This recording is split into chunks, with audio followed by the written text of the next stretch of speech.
सभी लोग सुल्तानपुर तैयार है? करेंगे?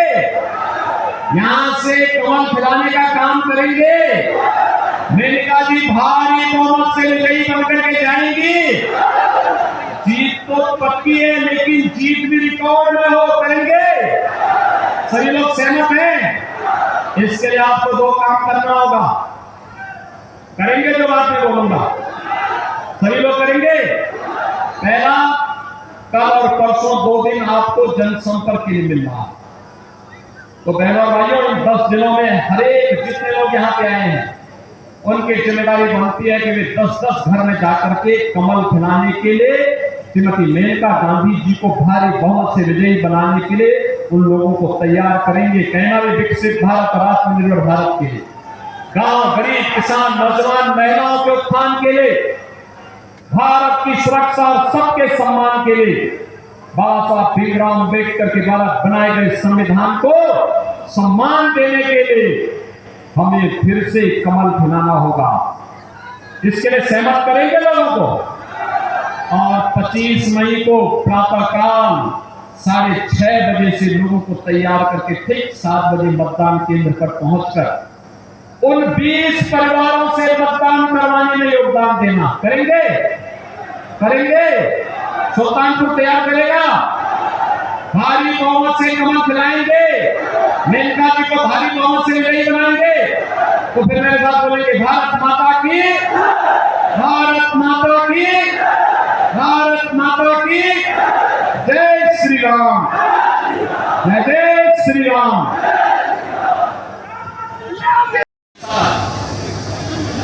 वे जो घटना के शिकार हुए हैं, उनकी दुखद मृत्यु हुई है। मेरी पूरी संवेदना उस परिवार के प्रति है और हम पूरी पार्टी इस दुख की घड़ी में उनके साथ खड़ी है। बहनों भाइयों, जैसा कि आपकी लोकप्रिय सांसद मेनका जी कह रही थी, लगातार लंबा चुनाव होने के नाते जो उत्साह 55 दिनों से आपके मन में दिखाई दे रहा है और जो उत्साह दिखा रहे हैं, मैं इसके लिए आपका अभिनंदन करता हूं, आप सबका स्वागत करता हूं। लेकिन उत्साह सुल्तानपुर में तो होना ही चाहिए। इसलिए होना चाहिए क्योंकि 500 वर्षों का इंतजार जो अयोध्या का समाप्त हुआ, 5 चरणों का चुनाव हो गया। 5 चरणों के चुनाव संपन्न हो गए हैं। छठे चरण में 25 मई को आपको चुनाव करना है। अब तक मुझे देश के कई राज्यों में जाने का अवसर प्राप्त हुआ और जो जनता जनार्दन में उत्साह, उमंग है, एक स्वर से गूंज रहा है।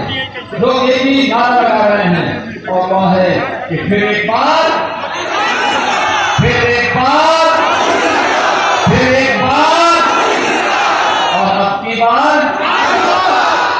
बार 400 पार की जब बात होती है तो समाजवादी पार्टी को चक्कर आने लगता है और चारों खाने ठीक हो जाती है। इसलिए हो जाती है, आपने देखा होगा, समाजवादी पार्टी पहले ये तय ही नहीं कर पाई थी कि यहाँ पे टिकट किसको दे। पहले एक को देती थी, फिर बदलती थी, फिर दूसरे को देती थी, फिर बदलती थी, फिर तीसरे को देती थी, फिर बदलती थी। और जब कोई नहीं वहां पे हो पाया तो गोरखपुर से ठुकराए गए व्यक्ति को यहाँ पे ला करके जबरदस्ती यहाँ पर उसको थोपने का काम किया। अयोध्या में अच्छा लगा? अच्छा लगा ना? सड़कें कितनी अच्छी हो गई, देखा ना? और आपने देखा होगा, राम मंदिर भी बन गया, 4 लेन 6 लेन की सड़कें भी बन गई और बनने के साथ साथ वहां के इंटरनेशनल एयरपोर्ट, अब तो सुल्तानपुर के लोग मुंबई और दुनिया के कहीं से भी आना चाहेंगे तो अयोध्या एयरपोर्ट में बैठो, आपके लिए तो आधा सुल्तानपुर में। सुल्तानपुर एक सबसे नजदीक, आपके लिए सबसे नजदीक हो गया। और हमने एयरपोर्ट का नाम क्या रखा है? महर्षि वाल्मीकि के नाम पे। किसके नाम पे रखा है? अयोध्या अयोध्या में यात्री विश्रामालय जितने बनाए गए हैं उनका नामकरण किसके नाम पे है? निषाद राज के नाम पे। किसके नाम पे है? निषाद राज के नाम पे। और वहां श्रद्धालुओं के लिए जो भोजन मिलता है उस भोजनालय का नामकरण किसके नाम पर है? माता सबरी के नाम पर। यह है सामाजिक न्याय, यह है सामाजिक न्याय। रामलला सबको लेकर के चलते हैं। महर्षि वाल्मीकि को भी सम्मान देते हैं, निषाद राज को भी देते हैं, माता सबरी को भी देते हैं। और बजरंग बली तो ठहरे भगवान राम के भक्त, तो बजरंग बली कहां छोटे वाले हैं। और इसीलिए मैं आया आपके पास बहनों भाइयों, जिन लोगों ने सुल्तानपुर को मेडिकल कॉलेज के लिए तरसाया था, जिन लोगों ने अयोध्या में राम मंदिर पर हमला करवाया था, जिन लोगों ने बूंद बूंद पानी के लिए आपको तरसाया था, और जिन लोगों ने गरीबों को भूखों मरने के लिए तड़पने के लिए छोड़ा था, उन लोगों को अपनी वोट की चोट से उनकी जमानत जब्त करवाने की आवश्यकता है। यही कहने के लिए आपने आपके पास आया हूं। बन गए हैं और मोदी जी ने कहा है 4 जून को जब फिर एक बार मोदी सरकार बनेगी, बाकी बचे हुए गरीबों के लिए मकान बनेंगे।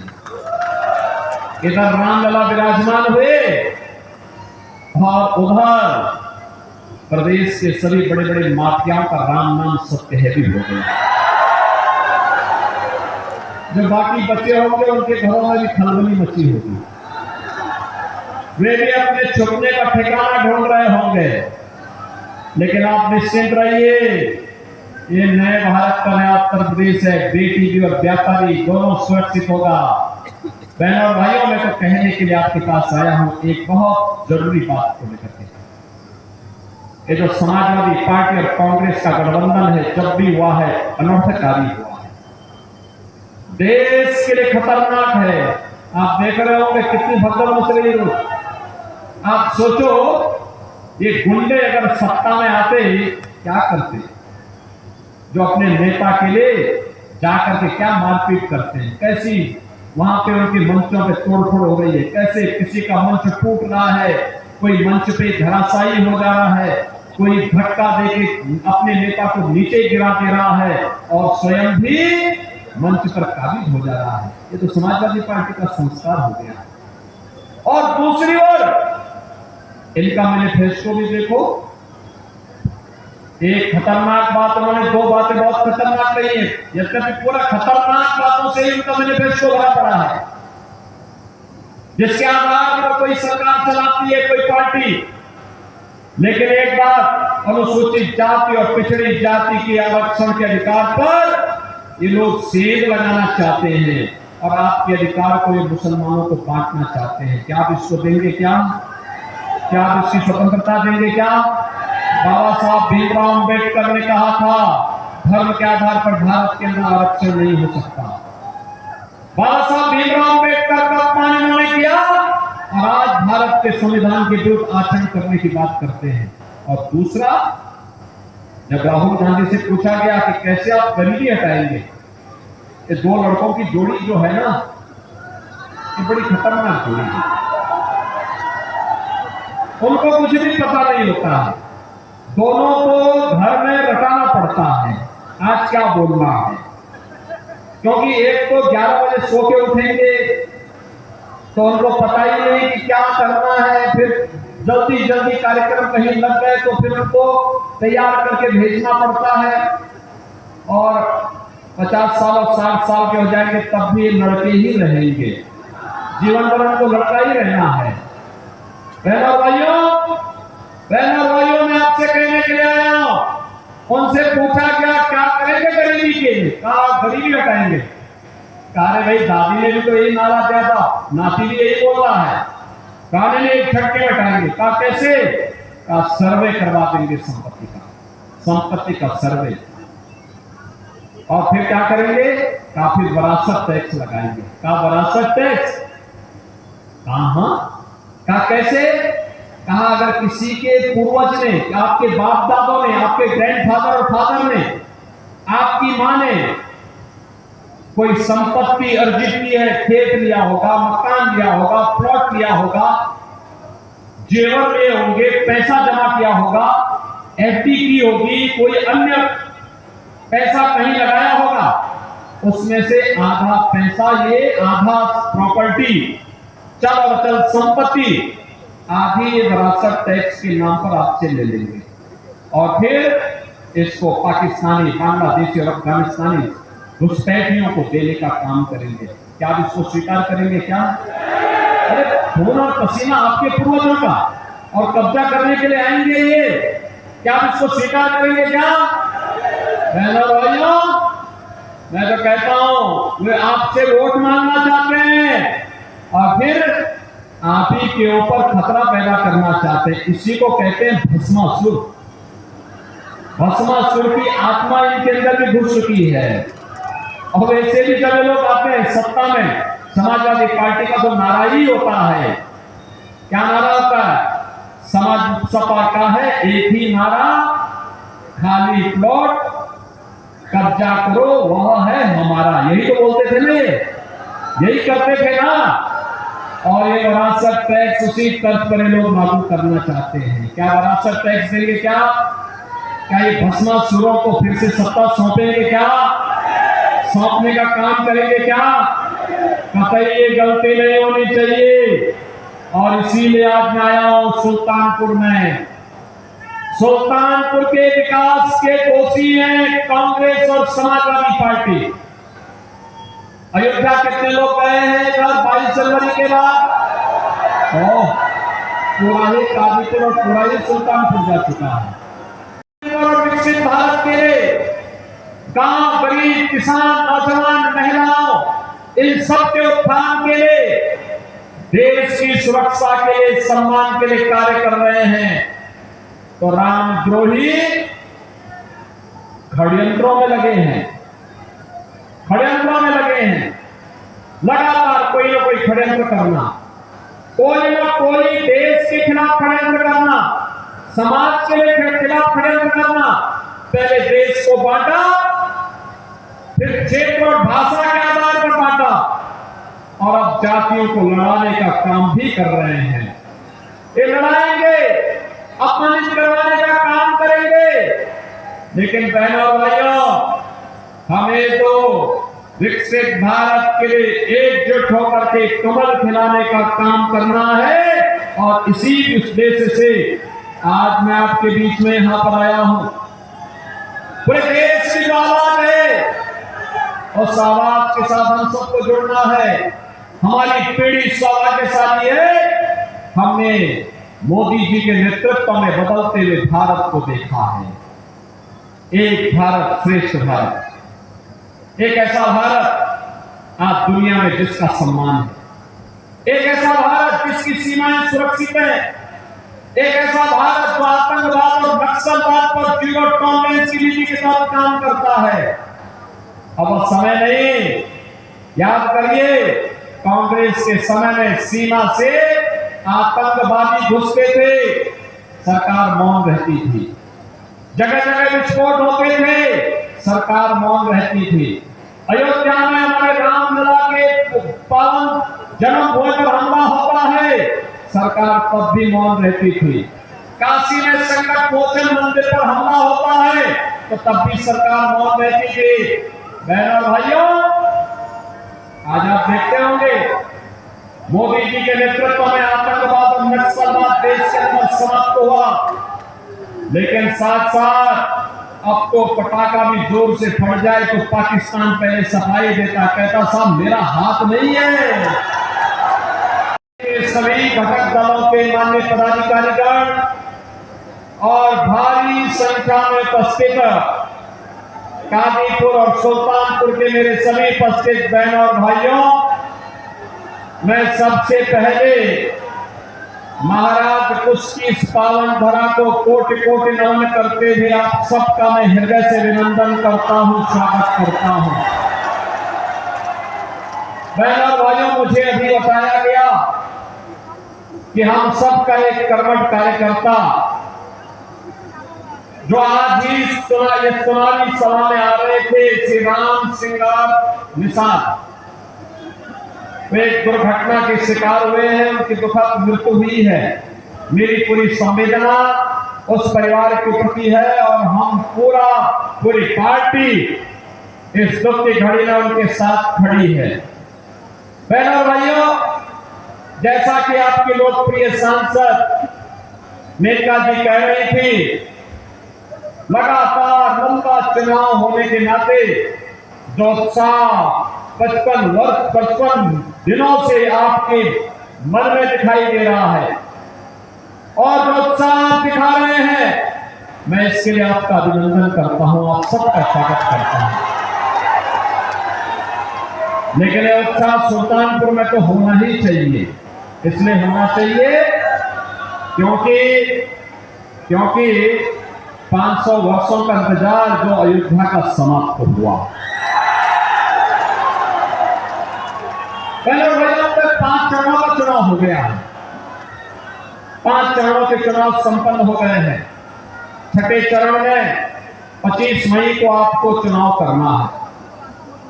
अब तक मुझे देश के कई राज्यों में जाने का अवसर प्राप्त हुआ और जो जनता जनार्दन में उत्साह है, जो उमंग है, एक स्वर से गूंज रहा है।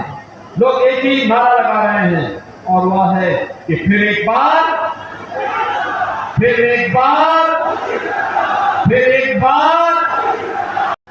नया भारत छेड़ता नहीं है, लेकिन कोई छेड़ता है तो उसको छोड़ता भी, रसातल से ढूंढ निकालेगा और फिर राम नाम सत्य है की यात्रा भी निकाल देगा। आसपास विकास कार्य देख रहे हैं आपने। अच्छा सांसद चुना जाता है तो हाईवे दे देता है सुल्तानपुर की कनेक्टिविटी को, इधर अयोध्या के लिए, इधर प्रयागराज के लिए, इधर लखनऊ के लिए 4 लेन की कनेक्टिविटी से जुड़ गया है। बहनों भाइयों, ट्रेन की बेहतरीन सुविधा, वंदे भारत, अमृत भारत, नमो भारत जैसी अत्याधुनिक ट्रेन, और अब तो वन डिस्ट्रिक्ट मेडिकल कॉलेज, आपने मेनका जी के लिए ताली नहीं बजाई मेडिकल कॉलेज लाने के लिए। कोई सोचता था इस सुल्तानपुर में मेडिकल कॉलेज बनेगा, वो बन गया ना।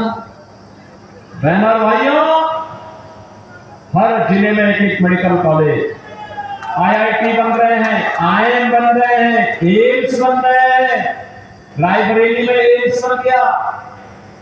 और यही नहीं, अब तो हर घर नल योजना भी है और नल में जल भी है ना। भारत माता की, भारत माता की, वंदे वंदे वंदे।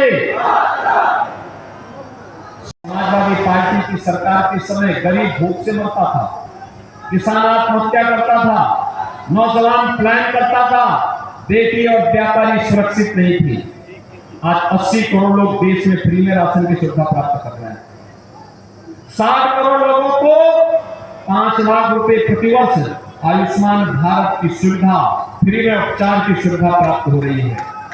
मोदी जी ने कहा है 4 जून के बाद जब फिर एक बार मोदी सरकार बनेगी तो 70 वर्ष से ऊपर के हर एक बुजुर्ग को 5 लाख रुपए की फ्री में स्वास्थ्य बीमा उपलब्ध करवाएंगे। 12 करोड़ किसानों को किसान सम्मान निधि, 1 करोड़ दिव्यांगजन, निराश्रित महिलाएं और बुजुर्गों को हम लोग प्रदेश में 1000 रुपए यानी 12,000 रुपए सालाना पेंशन की सुविधा उपलब्ध करवा रहे हैं।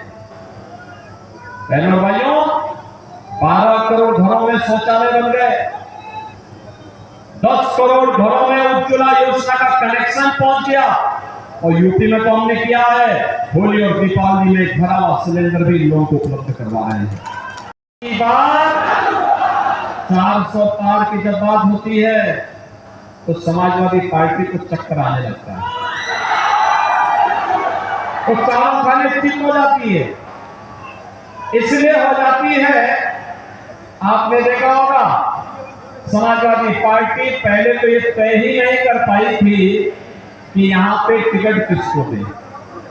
पहले एक को देती थी, फिर बदलती थी, फिर दूसरे को देती थी, फिर बदलती थी, फिर तीसरे को देती थी, फिर बदलती थी। और जब कोई नहीं वहां पे हो पाया तो गोरखपुर से ठुकराए गए व्यक्ति को यहां पे ला करके जबरदस्ती यहां पर उसको थोपने का काम किया। बहनों भाइयों, मैं आप सबसे कहना चाहता हूं, पूरे देश की जो आवाज है, इस समाजवादी पार्टी और कांग्रेस के लोग देश से पूछते हैं कि 400 पार कैसे, क्योंकि कांग्रेस और समाजवादी पार्टी भी मिलकर 400 सीट पे चुनाव नहीं लड़ रही है। तो जनता जनार्दन से एक ही आवाज निकलती है, उनसे जनता जनार्दन कहती है, क्या कहती है? चाहे जितना जोर लगा लो, जीतेंगे तो मोदी ही और आएंगे भी मोदी ही। बहनों भाइयों, वो कहते हैं कैसे? तो फिर पूरे देश से आवाज आती है, जो राम को लाए हैं,